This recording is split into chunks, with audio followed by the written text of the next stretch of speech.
എന്നെല്ലാവരും ഇപ്പൊ ഒരു സുഖമുള്ള വാക്ക് പറയുന്നുണ്ട്. അതെന്താ?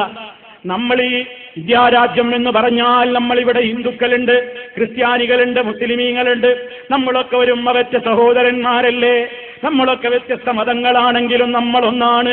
അതുകൊണ്ട് നമ്മൾ തമ്മിലൊക്കെ സൗഹാർദ്ദം വേണം, നമ്മൾ തമ്മിൽ തല്ലേണ്ടതില്ല, തമ്മിൽ തല്ലാൻ പാടില്ല എന്നുള്ളത് ശരിയാണ്. പക്ഷേ സൗഹാർദ്ദം എന്ന് പറഞ്ഞിട്ട് അതാ മുസ്ലിമിന്റെ പള്ളിയിൽ വന്ന് ഹിന്ദു സഹോദരന്മാർ അവരുടെ ആഘോഷങ്ങൾ നടത്തലാണോ സൗഹാർദ്ദം? അതല്ലെങ്കിൽ ഹിന്ദു സഹോദരന്മാരുടെ ക്ഷേത്രങ്ങളിൽ പോയിട്ട് മുസ്ലിമീങ്ങളും തൊഴലും അതിൽ പങ്കെടുക്കലുമാണോ സൗഹാർദ്ദം? ക്രിസ്ത്യാനികളുടെ ആഘോഷങ്ങളിൽ മുസ്ലിമീങ്ങളും പങ്കുചേരലാണോ സൗഹാർദ്ദം? അതൊന്നും സൗഹാർദ്ദമല്ല. മറിച്ച് പ്രിയപ്പെട്ടവരെ, മതങ്ങൾ തമ്മിലൊരു സൗഹാർദ്ദമില്ല, മറിച്ച് മനുഷ്യര് തമ്മിലാണ് സൗഹാർദ്ദം വേണ്ടത്. മതം എന്ന് പറയുന്നത് ഇവിടെ വേറെ വേറെ തന്നെയാണ്. ഒരു മതവും ഒരു മതത്തോട് ചേരൂല. മുസ്ലിമിന് ഹിന്ദു മതത്തോട് ചേരാനാവില്ല, ഹിന്ദു മതത്തിന് മുസ്ലിമീങ്ങളോടും ചേരാനാവില്ല, ക്രിസ്ത്യാനികൾക്കും ചേരാനാവില്ല. മൂന്ന് മതങ്ങൾ തന്നെയാണ്. അതേ അവസരത്തിൽ മൂന്ന് മതത്തിലെയും പെട്ട അനുയായികൾ അവർ പരസ്പരം സൗഹാർദ്ദം കാണിക്കേണ്ടതുണ്ട്. എങ്ങനെയാണ് വേണ്ടത്?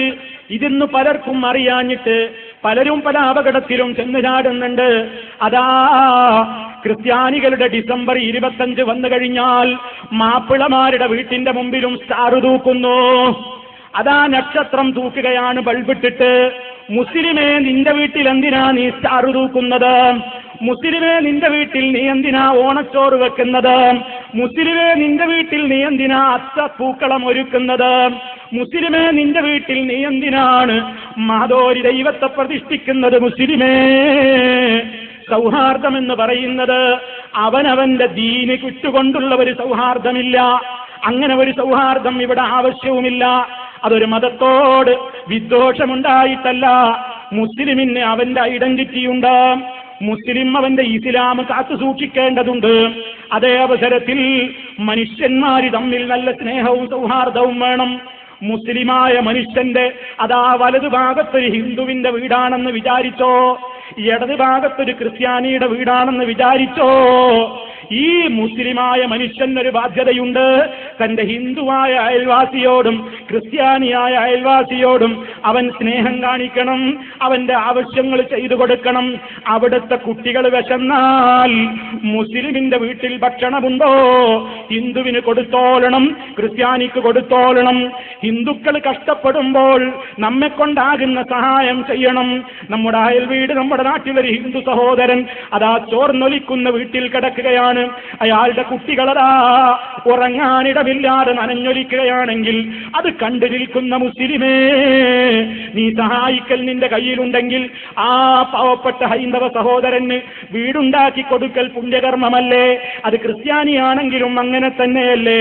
അതാ രോഗിയായി കിടക്കുകയാണ്, ചികിത്സിക്കാൻ പൈസയില്ലാത്ത ഒരു ഹൈന്ദവ സഹോദരനാണെങ്കിൽ അവനെ ആസ്പത്രിയിൽ കൊണ്ടുപോകേണ്ട ബാധ്യത മുസ്ലിമിനില്ലേ? ഉണ്ട്. ഇതൊക്കെ ആവശ്യമാണ്. ഹിന്ദുവിന്റെ വീട്ടിൽ ചായ കുടിക്കാൻ വിളിച്ചാൽ മുസ്ലിമിന് പോയിക്കൂടെ? മുസ്ലിമിന് പോകാം. ക്രിസ്ത്യാനി വിളിച്ചാൽ പോയിക്കൂടെ? പോകാം. മുസ്ലിമിന്റെ വീട്ടിൽ അവർക്ക് കയറിക്കൂടെ? ഭക്ഷണം കഴിക്കാം. ഇതിലൊന്നും ആർക്കും ഒരു എതിർപ്പുമില്ല. പക്ഷേ ഈ സൗഹാർദ്ദമാണ് പണ്ടുണ്ടായിരുന്നതെങ്കിൽ ഇന്നിതാ സൗഹാർദ്ദം എന്ന് പറഞ്ഞിട്ടിപ്പോ വേറെ ചില സൗഹാർദ്ദക്കാരിറങ്ങിയിരിക്കുന്നു. അതെന്ത് സൗഹാർദ്ദമാണ്? ലാ ഇലാഹ ഇല്ലല്ലാഹ് മുഹമ്മദുർ റസൂലുള്ളാഹ് എന്ന് വിശ്വസിക്കുന്ന മുസ്ലിമിന് ചെയ്യാൻ പാടില്ലാത്ത പലതും മതസൗഹാർദ്ദത്തിന്റെ പേരിൽ മുസ്ലിമേ നിന്റെ വീട്ടിൽ നീ ചെയ്യുന്നു, നീ ആഘോഷത്തിൽ പങ്കെടുക്കുന്നു, അവിടെ പോയിട്ട് അതാ ആശംസ നേരുന്നു. ഒരൊറ്റ മുസ്ലിമിന്റെ വീട്ടിലും സ്റ്റാർ തൂക്കിക്കൂടാ, ക്രിസ്തുമസിന്റെ സിംബലായി സ്റ്റാർ തൂക്കിക്കൂടാ, ഓണച്ചോറവൻ വെക്കണ്ട, അത്തപ്പൂക്കളം അവനൊരുക്കണ്ട. അത് അവരവരുടെ ആഘോഷങ്ങൾ അവരവർ ചെയ്തോട്ടെ. അങ്ങുമിങ്ങും കൂടിക്കൊടുത്തുകൊണ്ടുള്ള മതത്തിന്റെ ആദർശങ്ങളുടെ കടക്കൽ കത്തിവെക്കുന്ന ഒരു സൗഹാർദ്ദം അത് ഇസ്ലാമിലില്ല. എവിടെ എത്തി ഈ കാര്യങ്ങൾ നിങ്ങൾ ആലോചിക്കുന്നുണ്ടോ? ഞാൻ നിങ്ങളെ ചില റിപ്പോർട്ട് കേൾപ്പിക്കാം. ഇതാ മാതൃഭൂമി പത്രമാണ് എൻ്റെ കയ്യിൽ. മാതൃഭൂമി പത്രത്തിലെ ഒരു വലിയ ഹെഡിങ് ഫസ്റ്റ് പേജിൽ തന്നെ. ഞാൻ നിങ്ങളെ കേൾപ്പിക്കാം ആ ഹെഡിങ്. മതസൗഹാർദ്ദ പെരുമയിൽ വിഷ്ണുമൂർത്തി തെയ്യം പള്ളിയിലെത്തി. നോക്കണം നിങ്ങൾ, മതസൗഹാർദ്ദ പെരുമയിൽ വിഷ്ണുമൂർത്തി തെയ്യം പള്ളിയിലെത്തി. എന്നിട്ടോ പെരുമ്പട്ട, കാസർഗോഡ്. എന്നിട്ട് ആ സ്ഥലത്ത് നിന്നുള്ള റിപ്പോർട്ടിൽ എന്താ പറയുന്നത്? പള്ളിയിലേക്ക് അവർ വരികയാണ്. എന്താണ് അവർ ചെയ്തത് കേട്ടോളൂ. തിങ്കളാഴ്ച പെരുമ്പട്ട താഴേത്തടം പാടാള് കുറങ്ങര ഭഗവതി ക്ഷേത്രത്തിലെ വിഷ്ണുമൂർത്തി തെയ്യമാണ് പെരുമ്പട്ട ജുമാ മസ്ജിദ് സന്ദർശിച്ചത്. തിങ്കളാഴ്ച 2 മണിയോടെയാണ് തെയ്യം പള്ളിയിലെത്തിയത്. ക്ഷേത്രസ്ഥാനികരും ഭാരവാഹികളും പള്ളിയിലെത്തിയിരുന്നു. തെയ്യത്തെ Juma Masjid committee president TP Abdul കരീമും സംഘവും വരവേറ്റു. പള്ളിയുടെ ഉള്ളിൽ കയറിയ തെയ്യത്തിന് പ്രത്യേക ഇരിപ്പിടം നൽകി. അതിലിരുന്ന് തെയ്യം പള്ളി ഭാരവാഹികളോട് തെയ്യം പറച്ചിൽ നടത്തി. തുടർന്ന് പള്ളിയിൽ എല്ലാവരും ഒത്തുചേർന്ന് പ്രാർത്ഥന നടത്തി. നിങ്ങളൊന്ന് ആലോചിച്ചു നോക്ക്. അങ്ങനെ തെയ്യം പള്ളിയിലിരുന്ന് പ്രത്യേകമായി പ്രാർത്ഥന നടത്തി എന്ന് മാത്രമല്ല, നിങ്ങളൊന്ന് ആലോചിച്ചു നോക്കൂ പ്രിയപ്പെട്ടവരെ. ഒരു തെയ്യം, ഒരു വിഷ്ണുമൂർത്തി തെയ്യം പള്ളിയിൽ വരിക, പള്ളിയിൽ പ്രത്യേക ഇരിപ്പിടം കൊടുക്കുക, എന്നിട്ട് അദ്ദേഹം അവിടെ ഇരുന്നുകാണ്ട് പ്രത്യേകമായ തെയ്യം പാട്ടുകൾ, തെയ്യം പറച്ചിൽ പറയുക. ഈ രൂപത്തിലൊക്കെ ഒരു സൗഹാർദ്ദം പ്രിയപ്പെട്ടവരെ ഇസ്ലാമിലുണ്ടോ? ഇസ്ലാമികമായിട്ട് അങ്ങനെ ഒരു സമ്പ്രദായം ഉണ്ടോ? ഹിന്ദുക്കളുടെ ആചാരങ്ങൾ അവർ ചെയ്യട്ടെ, മുസ്ലിമിന്റെ ആചാരം അവർ ചെയ്യട്ടെ, ക്രിസ്ത്യാനിയുടെ ആചാരം അവർ ചെയ്യട്ടെ. അതിലപ്പുറം പ്രിയപ്പെട്ടവരെ, അതിലപ്പുറം എന്താണ് നമുക്ക് ചെയ്യാൻ പറ്റുന്നത്? നിങ്ങൾ ശ്രദ്ധിച്ചോ, ഈ തെയ്യം വന്നിട്ട് എന്ത് ചെയ്യുന്നു? നൂറ്റാണ്ടുകളുടെ ഇടവേളകളെ ഭേദിച്ച് പരദേവത വീണ്ടും പള്ളിമുറ്റത്തെത്തി. പക്ഷേ മൂടകൾക്ക് പകരം പള്ളിയിലെ മക്കാമിന് മുമ്പിൽ കൂട്ടിയിട്ട അരിയുടെ മുകളിലാണ് തെയ്യം നിലയുറപ്പിച്ചത്. നിങ്ങൾ കേട്ടോ, ഈ തെയ്യം ഒരു കാര്യം തെയ്യം പറഞ്ഞു. അതെന്താ? തുടർന്ന് നിസ്കാരം ഉൾപ്പെടെയുള്ള കർമ്മങ്ങൾ മുടങ്ങാതെ നിർവഹിക്കാൻ തെയ്യം മുസ്ലിം സഹോദരങ്ങൾക്ക് ഉപദേശവും നൽകി. നോക്കണം, ആ ഒരു കാര്യത്തിൽ തെയ്യത്തിനൊരു വിവരമുണ്ട്. എന്താ? അത് നമ്മൾ മാപ്പിളമാർക്കില്ലാത്തൊരു വിവര. 5 നേരം നിസ്കാരം മുടക്കരുത് എന്ന് തെയ്യം പള്ളിയിൽ വന്നിട്ട് ഉപദേശിച്ചു. നമ്മളെ ചില ചങ്ങാതിമാരെക്കാൾ തെയ്യത്തിന് ഇൽമുണ്ട്. കാരണം എന്താ? നമ്മുടെ ചില ചങ്ങാതിമാര് പറയുന്നത് നിസ്കരിച്ചില്ലേലും കുഴപ്പമൊന്നുമില്ല, മൗലൂദ് ഓതിയാ മദീന. പക്ഷെ തെയ്യത്തിന് അതിനോട് യോജിപ്പില്ല. തെയ്യം പള്ളിയിൽ വന്ന് പ്രത്യേക ഇരിപ്പിടൊക്കെ കിട്ടിയപ്പോൾ തെയ്യം പറച്ചിലൊക്കെ കഴിഞ്ഞിട്ട് പറഞ്ഞു, മുസ്ലിമീങ്ങൾ നിങ്ങളൊക്കെ എല്ലാവരും നിസ്കാരമൊക്കെ കൃത്യമായിട്ട് ചെയ്യണം. പള്ളിയിലേക്ക് മുത്തുക്കുടകളുടെയും വാദ്യമേളങ്ങളുടെയും അകമ്പടിയോടെ എത്തിയ തെയ്യത്തെ ജുമാ മസ്ജിദ് ഭാരവാഹികൾ സ്വീകരിച്ചു. നോക്കണം നിങ്ങൾ, വാദ്യമേളങ്ങൾ കൊണ്ട് പള്ളിയിലേക്ക് വരികയെ. നിങ്ങൾ ആലോചിച്ചു നോക്കൂ, എവിടെ എത്തി? ഇങ്ങനെയാണോ സൗഹാർദ്ദം? അതാ വേറെ ചില ആളുകൾ വേറെ ചില സ്ഥലങ്ങളിലേക്ക് പോകുന്നു. ഇതിപ്പോ അവിടുന്ന് ഇങ്ങോട്ട് വന്നതാണെങ്കിൽ ഇനിയതാ മാപ്പിളമാര് അതാ പല ക്ഷേത്രങ്ങളിലേക്കും പോകുന്നു. നിങ്ങൾ കേട്ടിട്ടില്ലേ, സുബ്രഹ്മണ്യ സ്വാമി ക്ഷേത്രത്തിലേക്ക് നബീസുമ്മ ജസീറ എന്ന പേരക്കുട്ടിയുടെ കയ്യും പിടിച്ചു പോയി. എന്തിനാ പോയത്? അതാ സുബ്രഹ്മണ്യ സ്വാമി ക്ഷേത്ര തിരുനടയിൽ അതാ നബീസുമ്മ തേങ്ങിക്കരഞ്ഞു. നബീസുമ്മ ആരാണ്? ലാ ഇലാഹ ഇല്ലല്ലാഹ് മുഹമ്മദുർ റസൂലുള്ളാഹ് കേട്ട് വളർന്ന നബീസുമ്മ പേരക്കുട്ടിയായ ജസീറ എന്ന് പറയുന്ന കുട്ടിയുടെ കയ്യും പിടിച്ച് ക്ഷേത്രത്തിൽ പോയിരിക്കുകയാണ്. എന്തിന്? പൂവൻപഴം കൊണ്ട് തുലാഭാരം നടത്താൻ. അതാ ഉമ്മ അവിടെ പോയി തേങ്ങിക്കരയുന്നു. ആരാണ് ഇതിന് ഉത്തരവാദി? എവിടെ പോയാലും കുഴപ്പമില്ല, അമ്മയുടെ അടുത്ത് പോയാലും ബാബയുടെ അടുത്ത് പോയാലും അതാ കാവിലേക്ക് പോയാലും എവിടെ പോയാലും അള്ള കൊടുത്ത കഴിവേ ഉള്ളൂ എന്ന് വിശ്വസിച്ചാൽ പിന്നെ ആരോടും എന്തും പറയാം, എന്തും ചെയ്യാമെന്ന് പഠിപ്പിച്ചപ്പോൾ ജനങ്ങൾ അങ്ങനെ പലയിടത്തും പോകാൻ തുടങ്ങി. ജനങ്ങൾ അങ്ങനെ പല സ്ഥലത്തും പോകാൻ തുടങ്ങി. അവരെങ്ങനെ പല സ്ഥലങ്ങളിലേക്കും ഇങ്ങനെ നെട്ടോട്ടമോടാൻ തുടങ്ങി. കാരണം സമാധാനം കിട്ടണ്ടേ. സമാധാനത്തിന് ഇസ്ലാം നിശ്ചയിച്ച വഴികളൊക്കെ വിട്ടിട്ട് മറ്റു പല വഴികളിലേക്കും പോവുകയാണ്. മതസൗഹാർദ്ദമെന്നാണ് പറയുന്നത്. ഉത്സവത്തിനതാ ഹിന്ദുക്കളുടെ ഉത്സവത്തിന് മാപ്പിളമാരെല്ലാ ആശീർവാദങ്ങളും, അവിടെ പോയി സഹായ സഹകരണങ്ങൾ, അവിടെ പോയിട്ട് എല്ലാത്തിലും കൂടിയാടുന്നു. മുസ്ലിമേ, ഇതാണോ മതസൗഹാർദ്ദം? അവനവന്റെ മതത്തിൽ ഒതുങ്ങി നിന്നിട്ടുള്ള സൗഹാർദ്ദം പോരെ? ഞാൻ നേരത്തെ പറഞ്ഞില്ലേ, മനുഷ്യര് തമ്മിലാണ് സൗഹാർദ്ദം, മതങ്ങൾ പരസ്പരം സൗഹാർദ്ദമില്ല. കാരണം മതങ്ങൾ ഇസ്ലാം പറയുന്നതിന് എതിരാണ് മറ്റുള്ളവ പറയുന്നതിന് എതിര് തന്നെയാണ് ഇസ്ലാമിനുള്ളത്.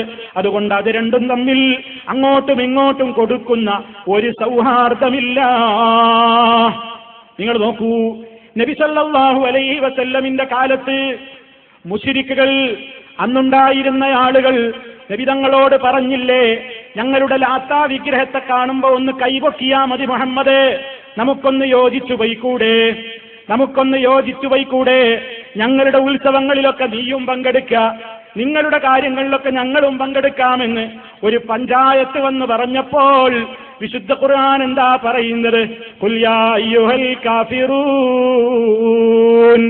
എന്നങ്ങ് വിശദീകരിച്ചുകൊണ്ട് അവസാനം പറയാണ്, ലക്കും ദീനുക്കും വലിയ ദീൻ, നിങ്ങൾക്ക് നിങ്ങളുടെ മതം, എനിക്ക് എന്റെ മതം, അതിലിടപെടണ്ട.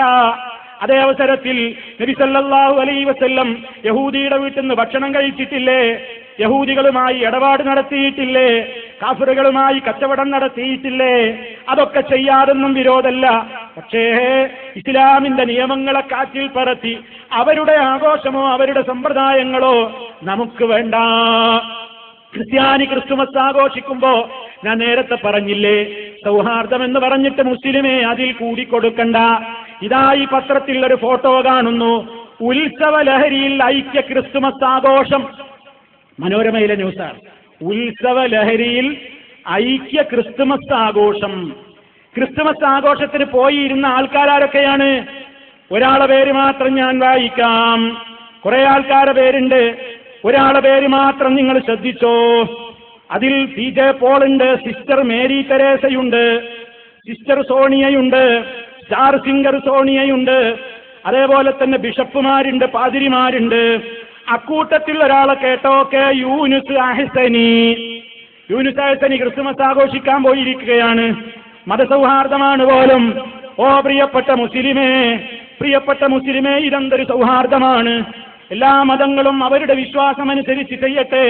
അതിലപ്പുറം നമ്മൾ ഓരോ വിശ്വാസങ്ങളെ ഇങ്ങോട്ട് കടമെടുത്തിട്ട് അത് ചെയ്യുന്ന സംസ്കാരം മുസ്ലിമീങ്ങൾക്കില്ല. അതേ, വിവരമുള്ളവരെന്ന് പറയുന്നവർക്ക് പോലും ഇത് തിരിയാതെ പോയല്ലോ. എത്ര സങ്കടമാണ്. ശബരിമലയിലേക്കതാ അയ്യപ്പന്മാര് പോകുമ്പോ അതാ അവിടെ ഒരു വാവരുണ്ട്. വാവരെ പറ്റി എന്താ നമ്മുടെ ശംസുൽ ഉലമ എന്ന് പേര് കേട്ട EK അബൂബക്കർ മുസ്ലിയാർ എന്താ പറഞ്ഞത്? മതസൗഹാർദ്ദത്തിന്റെ കേന്ദ്രമാണ് പോലും എവിടെ? ശബരിമല. വാവര് വലിയുല്ലാഹി. വാവരാരാണ്? വലിയുല്ലാഹി. വാവര് വലിയുല്ലാഹി അയ്യപ്പ സ്വാമി. രണ്ട് പേരിലെയും മതസൗഹാർദ്ദ നില എന്തായിരുന്നു? വാവർ വലിയുല്ലാഹിയാണ്. അപ്പൊ കണ്ടോ, അവിടെ പോകുന്ന ഹൈന്ദവന്മാര് അതാ സ്വാമിയുടെ അടുത്ത് പോകുന്നതിന് മുമ്പ് വാവര് വലിയുല്ലാഹിയെ കാണാൻ പോകുന്നു. അതുകൊണ്ടല്ലേ വാവര് വലിയുള്ളയാണെങ്കിൽ നമുക്കും മാലയിട്ട് പോയിക്കൂടെ? അതല്ലേ പ്രാവശ്യം അവിടെ അപകടം നടന്നപ്പോൾ അപകടത്തിൽ അതാ തിക്കിലും തിരക്കിലും പെട്ട് മരണപ്പെട്ട മയ്യത്തുകളുടെ കൂട്ടത്തിൽ ഒരു മാപ്പിളയുടെ പേരും നിങ്ങൾ ശ്രദ്ധിച്ചില്ലേ? ആരാണ് ഉത്തരവാദി? മുജാഹിദുകളാണോ? വാവര് വലിയുള്ളയാണ്. വലിയുള്ളാഹി വാവരോട് പ്രാർത്ഥിക്കാൻ ശബരിമലയിലേക്ക് പോകാമല്ലേ? അങ്ങനെ പോകാമെന്ന് ഫത്വ കിട്ടിയപ്പോഴല്ലേ ഒരു മൊയ്തീൻ കുട്ടി പണ്ട് പോയത് കേരളത്തിൽ നിന്ന്. കേരളത്തിന്റെ പുറത്തിറങ്ങിപ്പോൾ മറ്റൊരാൾ പോയി തിക്കിലും തിരക്കിലും പെട്ട് അതാ അവിടെ വെച്ച് മരണപ്പെട്ടില്ലേ? ഇതാണോ സൗഹാർദ്ദം? ഓരോരുത്തരും അവരവരുടെ വിശ്വാസമനുസരിച്ച് പ്രവർത്തിച്ചോട്ടെ. ശബരിമലയിൽ ഹിന്ദുക്കൾ ചെയ്യട്ടെ, മുസ്ലിമീങ്ങൾ അതാ അവർക്ക് അനുവദിക്കപ്പെട്ട കാര്യം ചെയ്യട്ടെ, ക്രിസ്ത്യാനികൾ അവർക്ക് അനുവദിക്കപ്പെട്ട കാര്യം ചെയ്യട്ടെ.